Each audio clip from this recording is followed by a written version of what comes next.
We'll get to the first half story of this Portland-Denver game in just a bit, but of much more importance right now is the news out of New York, where former NBA Commissioner David Stern has been hospitalized.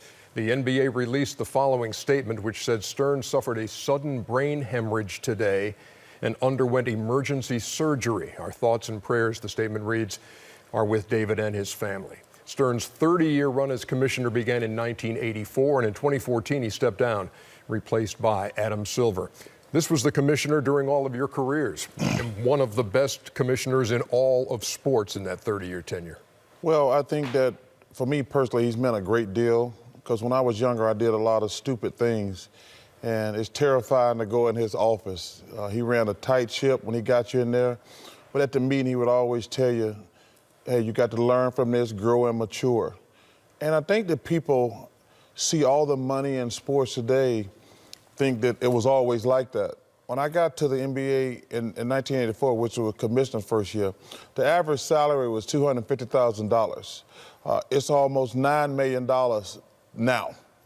And he is largely responsible for that. And every time I saw him, I just saw him at the Hall of Fame. I told him, thank you very much. Even when he was giving it to me, he did it like a father figure. So I got nothing but love and respect for David, and bless him. Kenny?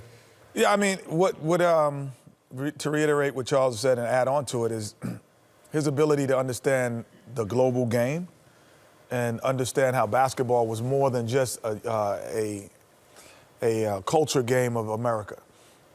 He understood how to introduce it to the world, you know, obviously with the Dream Team being the first part of it and carrying on and so forth and so forth. So, but just a person who that every time, I don't know, Chuck, every time you would seem like you were, every time you're with him, rather, I'm not just seeing, he's still here, but every time you're with him, it feels like you learn something.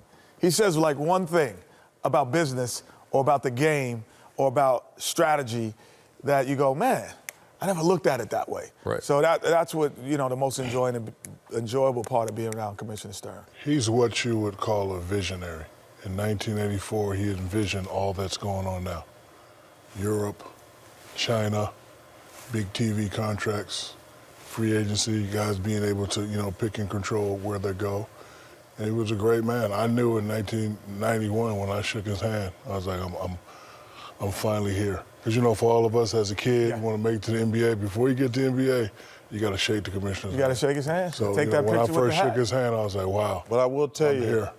like I said, I did a lot of stupid stuff when I was young. It's terrifying being in his office. See, I never had that experience. Oh, like Kenny. on the other end of it. But see, I think Ernie's had it, because he's tough on TV people too. Yes. Yep. But man, I've been in that office, I think, 4 times, and it is terrifying. But I told you, at the end of the meeting, he said, son, just at some point, you know, you got to grow up. But he always, like you said, he always made me feel better at the end.